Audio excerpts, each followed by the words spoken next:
Ce journal vous est offert par le FPI, Fonds de promotion de l'industrie, votre partenaire privilégié pour la réussite de vos projets.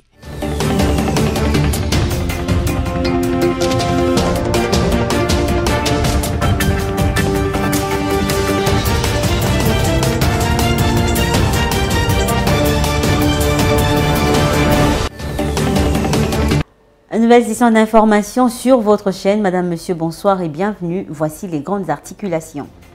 Le 22 avril de chaque année, depuis 1970, se célèbre de par le monde entier la Journée mondiale de la Terre. Le but principal est de protéger la nature contre toutes sortes de pollution. Et puis, succession de Jean-Marc Kabound au poste du premier vice-président de l'Assemblée nationale, le regroupement politique CASH propose la candidature du professeur André Mbata. Et enfin, le vivre ensemble en République démocratique du Congo dont on parle tant ces jours-ci. Quelles en sont les conditions? Longtemps resté vacant, le poste de premier vice-président de l'Assemblée nationale qu'occupait Jean-Marc Kabound va bientôt être occupé. Ce vendredi 22 avril, le regroupement politique Cap pour le changement, CASH, a porté la candidature du professeur André Mbata à ce poste. Les détails. Comme vous le savez, aujourd'hui, c'est le dépôt des candidatures en remplacement de l'ancien premier vice-président de l'Assemblée nationale qui était membre du parti. Il a fallu qu'on le remplace par un membre du parti.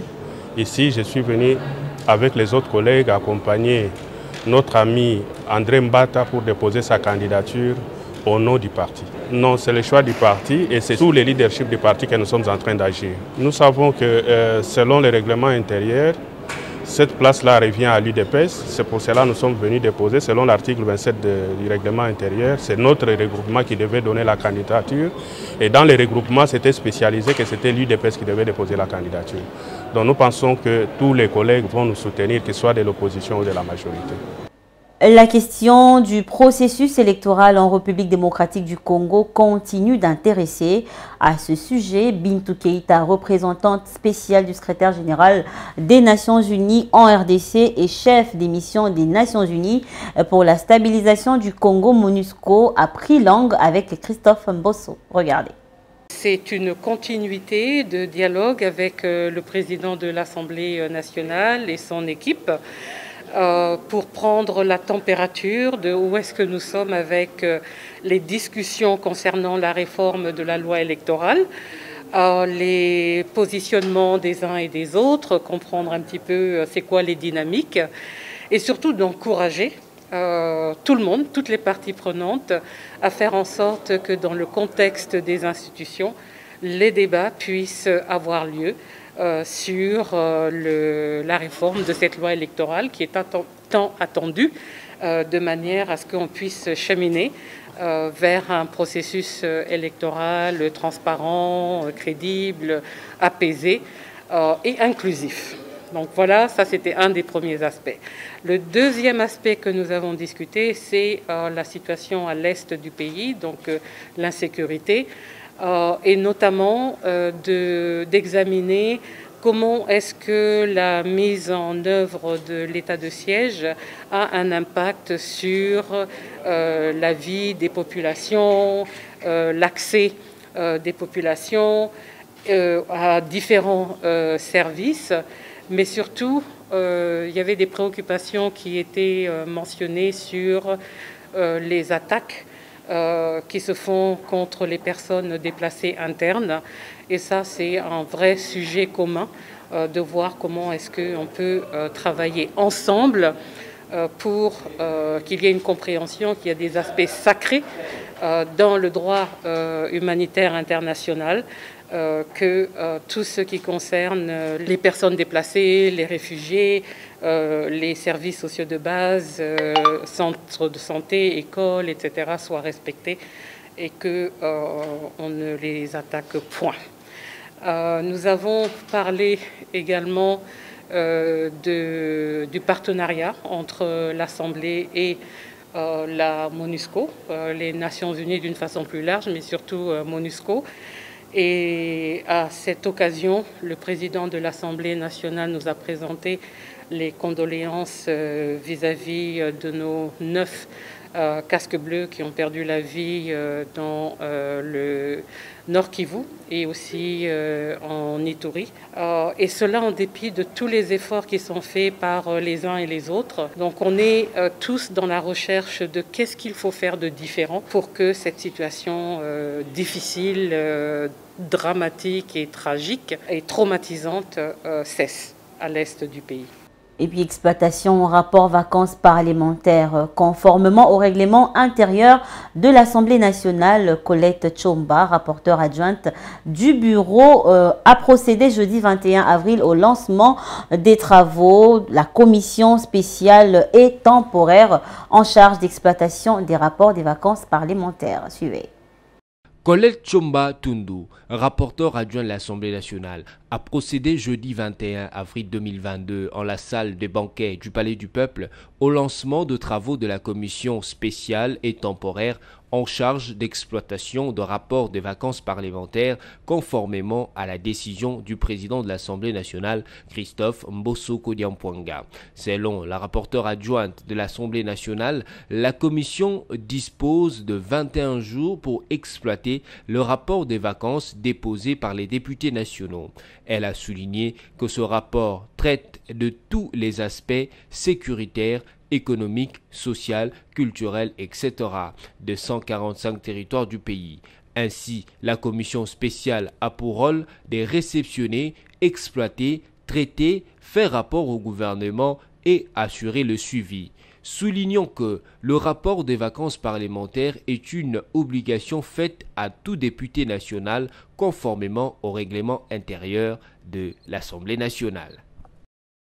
Toujours à l'Assemblée nationale, conduite par le député national Moussafi Rikia Kakala Benezet, une délégation des élus nationaux de toutes tendances confondues a été chez Christophe Mbosso. Au menu, le renouvellement du soutien du député président de leur chambre. Suivez la déclaration du député Moussafi. Les principaux points qui ont animé l'entretien étaient de 3. Il y a le premier point relatif à la paix, surtout la paix à l'Est. Le deuxième point, nous avons parlé de diplomatie parlementaire. Le troisième point, nous avons parlé du développement en général, précisément le programme 145 territoires. L'objectif principal, c'était d'abord le soutien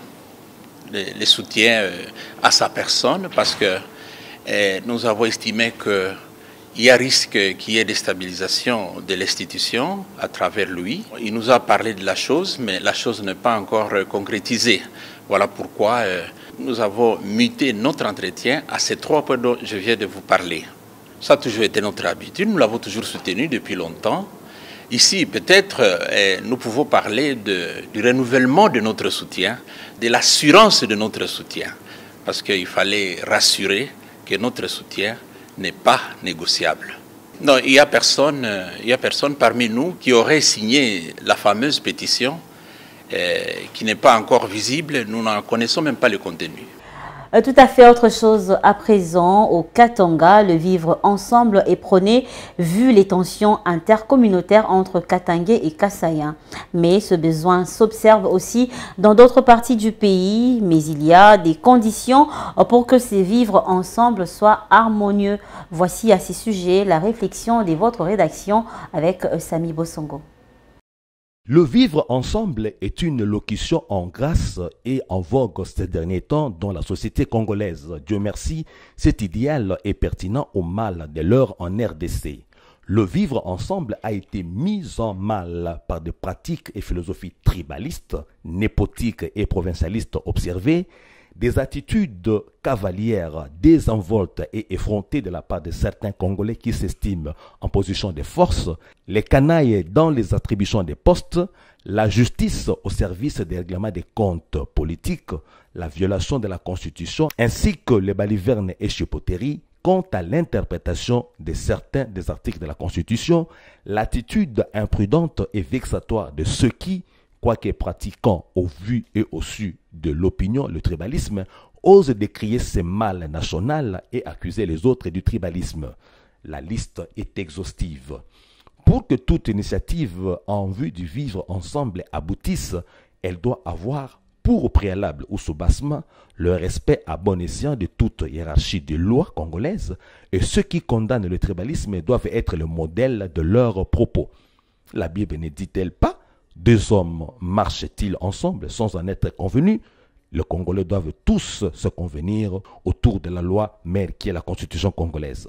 Malgré les besoins d'une victoire électorale axée sur des stratégies laborieuses, on ne devrait pas oublier que les impérialistes, qui sont des prédateurs externes hyper sérieux de la RDC, travaillent aussi à diviser le Congo afin de fragiliser la nation congolaise. Tout patriote et nationaliste congolais devrait se préoccuper des incidences sur la cohésion nationale de ses propos, attitudes et actions. Pas un Congolais, un tant soit peu sensé, ne gagnerait à encourager, à prêcher et à pratiquer des choses qui sont de nature à diviser les Congolais, à les frustrer et à les dresser les uns contre les autres. Maintenant que nous savons tout ce qui est de nature à mettre en mal le vivre ensemble, montrons que nous ne sommes ni mesquins, ni illogiques, ni inconséquents en prenant la résolution d'éviter attitudes, propos et démarches qui s'inscrivent en faux contre le vivre ensemble harmonieux. La prison centrale de Makala, comme d'ailleurs la majorité des maisons carcérales du pays, est surpeuplée. Et cette situation facilite l'émergence des épidémies à la base de la mort en grand nombre des prisonniers. Et plus de détails dans cet élément. C'est depuis le début de cette année en cours que l'on cesse d'enregistrer de cas de décès dans les prisons de la République démocratique du Congo.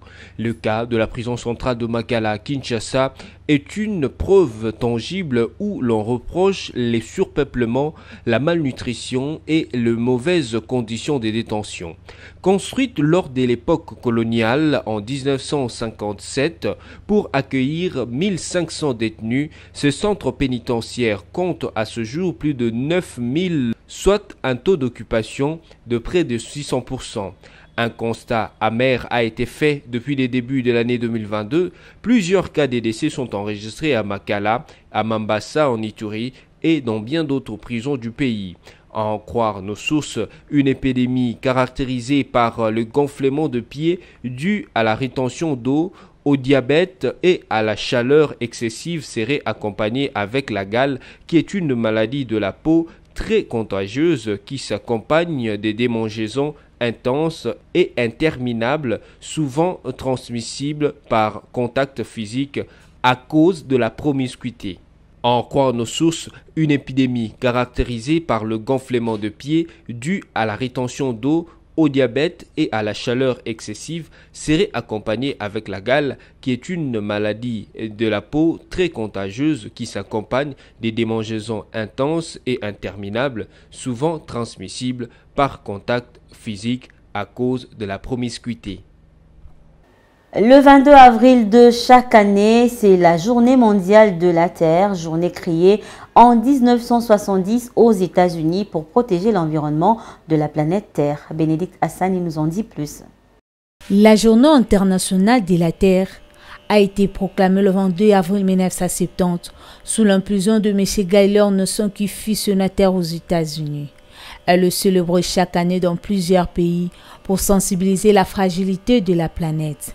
Cette journée fait appel à tous citoyens de la Terre pour protéger la nature contre toutes sortes de déchets qui sont à la base de la pollution de la Terre et du réchauffement climatique qui cause le dégât environnementaux dans la vie des humains. Elle nous alerte à veiller sur tout ce qui nous entoure et à agir pour prendre soin de la planète Terre. Pour sa célébration en 2022, elle a pour thème éco-anxiété, qui signifie non à la pollution de la sacralité terrestre. Parmi les 9 planètes dans le système solaire, la Terre est la 3e planète et l'unique qui héberge les êtres vivants et qui est entourée par plusieurs éléments dans son atmosphère. Sport à présent, et c'est le judo. C'est depuis le début de cette semaine que le comité provincial du judo police Kinshasa a des nouveaux animateurs. Retour sur cet élément de la cérémonie de passation des pouvoirs entre l'ancien et le nouveau comité. C'est avec transparence et liberté que s'est déroulé les élections du nouveau comité provincial de judo police ville de Kinshasa aux après-midi de ce samedi 9 avril 2022 dans la messe des officiers située au bâtiment principal du commissariat général de la police nationale congolaise. Sous la coprésidence de la division urbaine de sport de la Ligue de judo de Kinshasa, de l'entente urbaine de judo de Kinshasa et du groupement sportif particulier sport de la police. Cette journée a débuté par l'assemblée générale ordinaire et suivie de l'assemblée générale extraordinaire et sélective. Les moments tant entendus étaient les élections proprement dites, d'où le nouveau comité chapeauté par le sous-commissaire principal Dan Lokenyo Kobilo a été voté à l'unanimité et est investi pour un mandat de 3 ans renouvelable. Satisfait d'être élu président du comité provincial de judo police ville de Kinshasa, le sous-commissaire principal Dan Lokenyo Kobilo a parlé de la motivation de sa candidature et a exprimé sa vision devant cette auguste assemblée. À leur sortir, le nouveau président provincial de judo police ville de Kinshasa, le noble sous-commissaire principal Dan Lokenyo Kobilo, a livré ses impressions au micro de la presse police. Premièrement, je suis satisfait d'être élu président provincial de judo police ville de Kinshasa. Quel message lancez-vous à ces gens-là, c'est-à-dire de partenaires, de sponsors, le monde extérieur qui peuvent aider le judo? Bon, nous sommes là, nous venons d'être élus. Je demande aux amoureux de la judo et aux partenaires de porter grandement ouverte pour eux. Venez nombreux. On va soutenir notre sport, qui est le judo, et puis on va chercher à faire le meilleur. Voilà. Les athlètes nous ont donné confiance. Ok, s'il y a des gens à remercier, qui chantent-ils? Je commence par remercier le commissaire général, qui est le patron de la police, le général Dieudonné Amoli. Et je remercie le directeur des services des affaires sociales, le président du groupement sportif de la police, le général Alain David Dila. Je remercie la tante. Je remercie la fédération judo, je remercie la gouvernement de la judo, et je remercie à tous les athlètes et puis à tout le monde. Merci beaucoup, monsieur le président. C'est à moi de vous remercier. Toutes nos félicitations au nouveau comité provincial de judo police ville de Kinshasa. Restez avec nous car la revue de presse c'est tout de suite avec Sami Bosongo.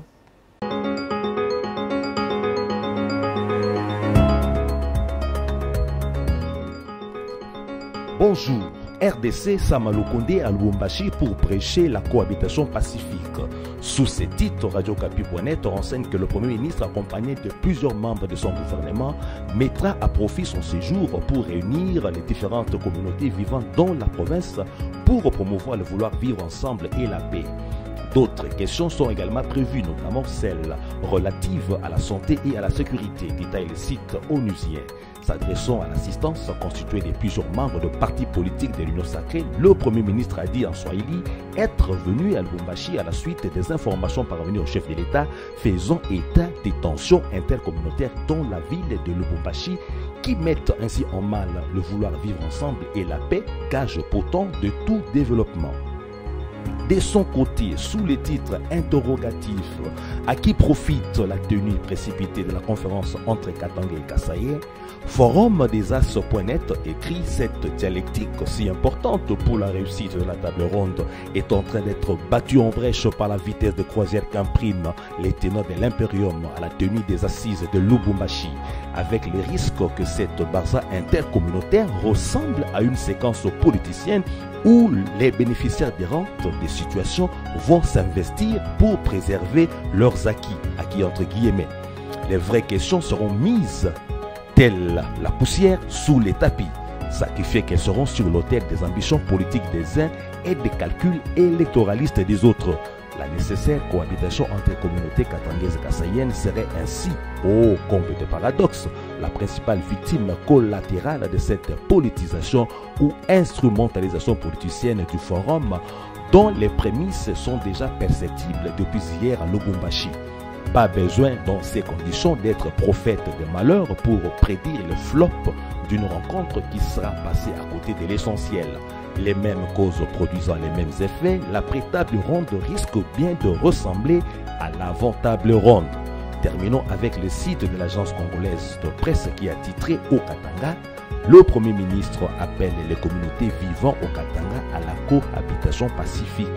Il a exhorté, révèle cette agence, les différentes communautés à s'unir pour faciliter la matérialisation de la vision du chef de l'État dans les cadres du développement de 145 territoires, confirmant la tenue vendredi de la table ronde sur les conflits intercommunautaires au Katanga, à laquelle participeront la société civile, les ministres nationaux et provinciaux, les associations et fondations, les gouverneurs du Haut-Katanga, du Lualaba et des deux provinces du Kasaï. Voilà qui clôt la revue de presse de ce vendredi 22 avril. Merci pour votre sanction positive.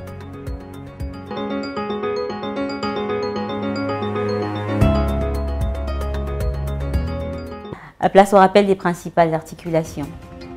Le 22 avril de chaque année, depuis 1970, se célèbre de par le monde entier la Journée mondiale de la Terre. Le but principal est de protéger la nature contre toutes sortes de pollutions.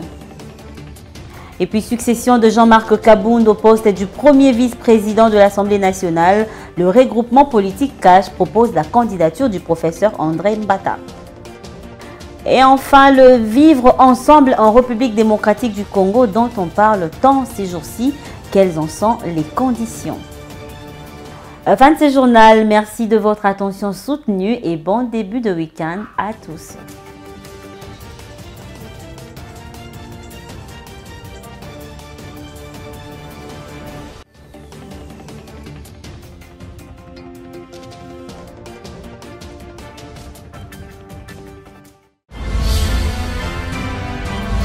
Ce journal vous a été offert par le FPI, Fonds des promotions de l'industrie, votre partenaire privilégié pour la réussite de vos projets.